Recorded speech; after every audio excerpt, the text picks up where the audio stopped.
Ya, hola chicos, ¿cómo están?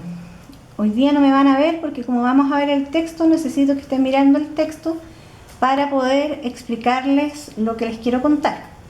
Hoy día vamos a ver el texto informativo, uno de los textos informativos, que es el más común, el que tenemos más a la mano, ¿cierto? Y estamos todos los días digiriendo por montones, que es la noticia.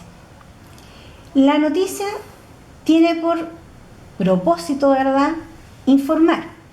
Ese es el propósito del texto, si es que lo vemos desde un enfoque estructuralista. Y justamente desde el enfoque estructuralista vamos a ver que tiene una estructura, valga la redundancia, que es la que les voy a mostrar a continuación. Aquí tenemos el titular de la noticia, que es una de las partes centrales de ella, porque nos cuenta, ¿cierto?, de qué se trata la noticia, nos anuncia de alguna forma de qué se va a tratar lo que nosotros vamos a leer, ¿ya? Entonces es el titular de la noticia.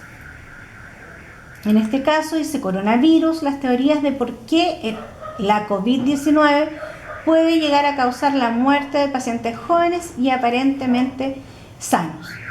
A continuación tenemos aquí el nombre de quien escribe la noticia, que no necesariamente está presente siempre en la estructura, y a continuación la fecha, que puede estar o puede no estar también en la noticia. Como es un medio gráfico, generalmente la noticia va a ir acompañada de una foto, ¿ya?, que es la que aparece aquí y que tiene obviamente relación con el tema y que se explica en lo que se llama, esto que está acá abajito, el pie de foto.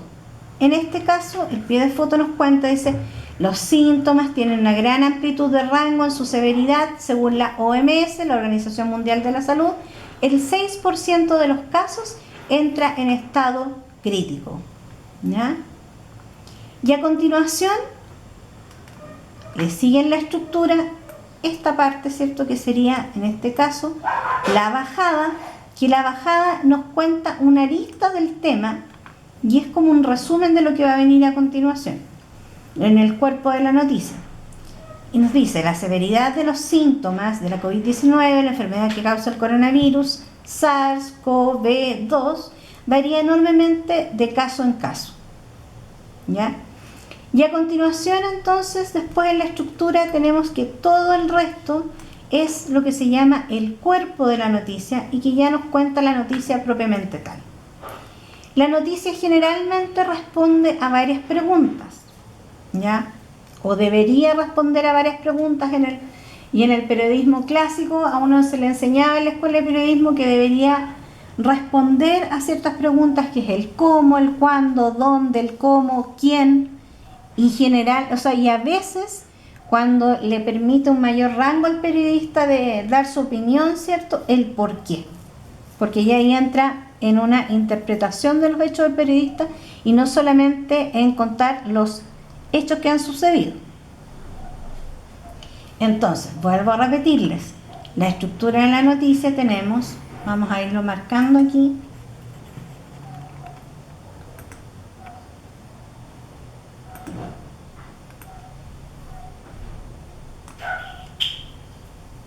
lo que tenemos acá, entonces, que era, ¿cierto?,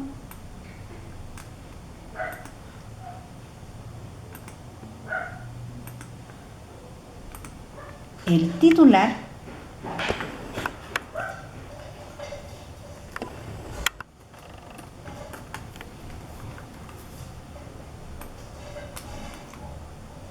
vamos a poner en otro color para que se distinga, titular de la noticia.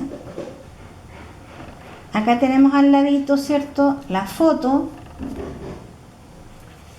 lo vamos a poner aquí como cuadrito de texto más pequeño.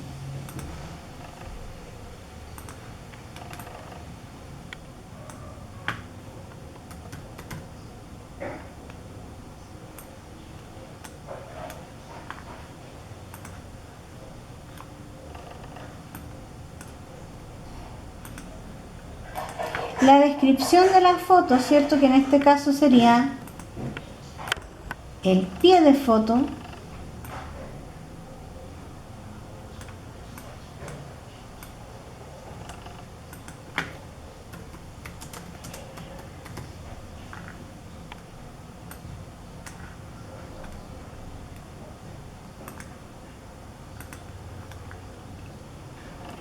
Tenemos acá la bajada,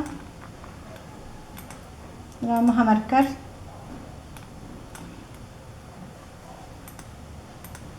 en amarillo, y vamos a poner aquí al ladito.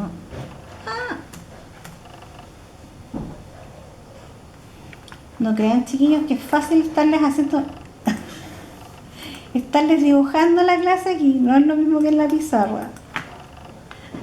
La bajada,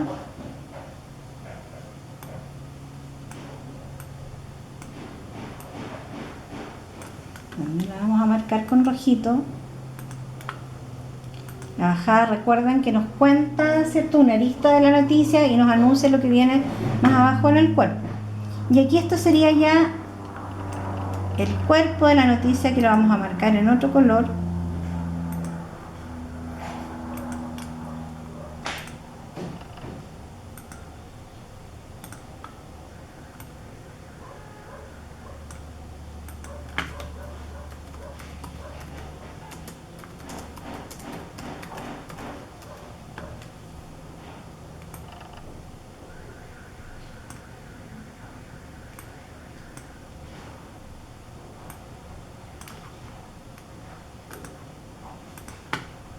Ya.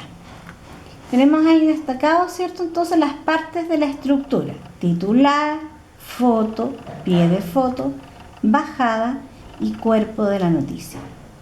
Más abajo sigue la noticia, ¿cierto? Eso también sería parte del cuerpo, y pueden haber no solamente una bajada, sino que acá vemos que tenemos otra bajada adicional. Ya lo vamos a tirar para la página siguiente para que no nos confunda. Ya. Dijimos entonces además que en la noticia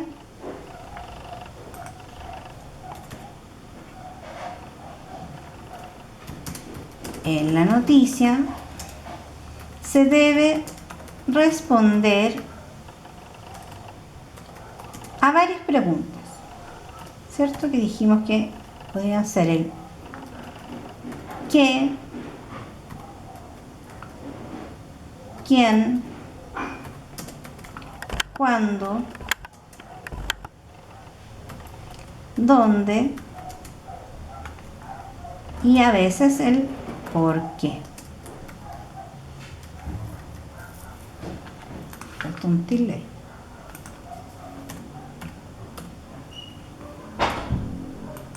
¿Por qué es importante que responda a estas preguntas? Porque esto es lo que queremos saber. ¿Qué le pasó? ¿A quién? ¿Cuándo fue? ¿Dónde ocurrió? ¿Y por qué ocurrió?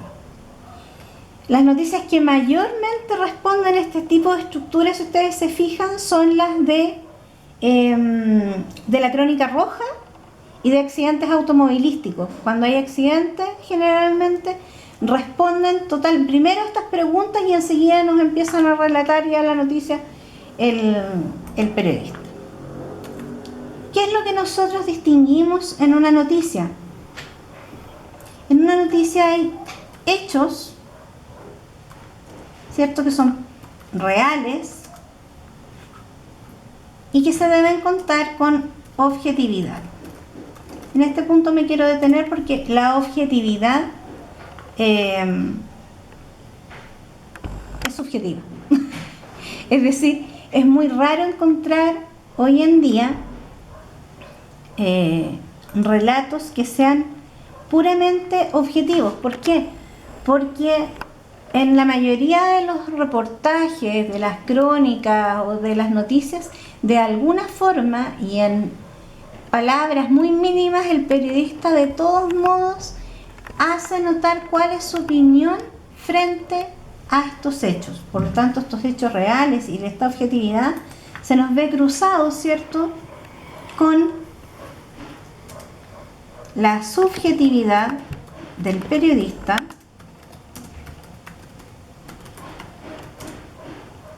y con las opiniones que pueden ser del mismo periodista,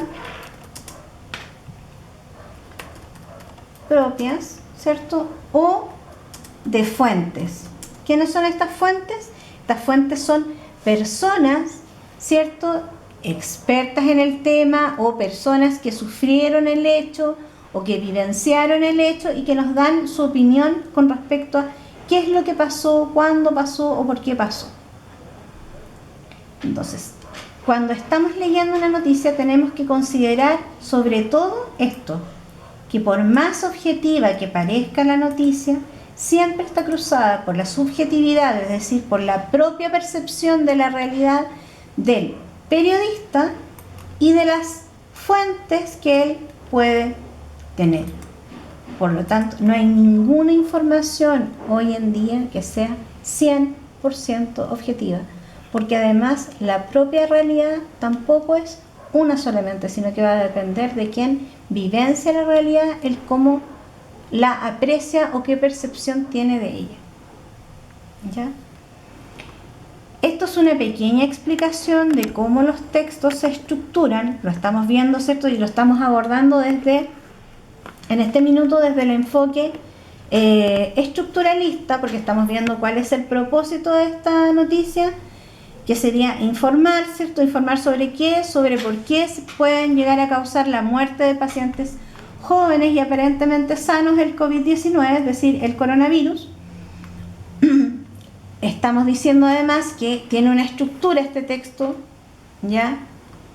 Entonces vimos estructura y propósito. Y si lo viéramos desde el enfoque comunicativo funcional, tendríamos que preguntarnos por qué este medio en particular consideró que esta noticia era importante, cuál era el objetivo de informar que los pacientes jóvenes y aparentemente sanos también podrían llegar a morir. Entonces, todas esas preguntas debemos hacernos cuando estamos leyendo este tipo de noticias. ¿Por qué se elige esta noticia por sobre otra? ¿Por qué es importante?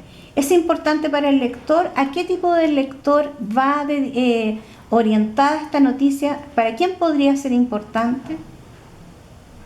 Podría ser que, por ejemplo, fuera importante para los pacientes justamente o para las personas jóvenes que creen que no tienen ninguna enfermedad y que no les va a pasar nada con el coronavirus, para que no se expongan, por ejemplo. Entonces, todas esas preguntas tenemos que hacernos y tenemos que hacer usufructo, ocupar ambos paradigmas, el del enfoque estructuralista y el del enfoque comunicativo funcional, para poder comprender en profundidad esta noticia. Esta misma noticia yo se las voy a enviar con estos mismos arreglos que le hice aquí del titular y qué sé yo, especificaciones, para que ustedes la tengan en la guía y puedan trabajarla acompañadas de algunas preguntas de comprensión de la propia noticia y de cómo abordarían ustedes la comprensión de este texto o el análisis del texto. Así que, bueno, esto es lo que les cuento por el minuto con respecto a los textos informativos. Es importante que ustedes, chiquillos, vayan siguiendo clase a clase en orden los textos para que puedan poder comprender el cómo abordarlos. Aquí yo les estoy mostrando cuál es la página original de la que salió la noticia. Se fijan que es un medio online de la bbc.com, de aquí se tomó la noticia. Y se dan cuenta que no solamente está esta noticia acá, sino que vayan dándose cuenta que me van entregando más información a los lados, en donde cada una sale, cada icono, cada foto, ¿cierto?, sale con su propio titular. Y aquí en el fondo están apelando a que el lector sea quien elija cuál es la noticia que considera importante de leer. Eso es súper, en estos medios online es una de las premisas, digamos, que aquí se van dando cuenta también por la cantidad de lecturas que van teniendo las noticias, cuál es la predilección de los lectores, en el fondo cuáles son los temas que les interesan, y desde aquí también van generando los mismos medios de comunicación contenido o material o noticias en relación a esos temas que son los de más interés. Entonces, cuando nosotros nos preguntamos, pucha, ¿quién decide cuál noticia es importante o no es importante? Bueno, lo deciden en base a nuestras propias elecciones. Cuando nos quejamos de que en la televisión solamente hay basura, solamente hay contenido que no le sirve a nadie, tenemos que estar conscientes que ese contenido es porque nosotros mismos lo elegimos y lo vemos de alguna forma, y por eso que la televisión recurre a esos contenidos y no a otros. Entonces no es que la televisión vea basura, sino que es nosotros mismos que consumimos basura y después nos quejamos de por qué la televisión, digamos, exhibe la programación que tiene. Así que ahí les dejo para que piensen un poquito en aquello. Nos vemos la próxima clase. En la próxima sí nos vemos porque aquí no nos vimos nada. Nos vemos una manito nada más. Y vean la otra clase. Besitos.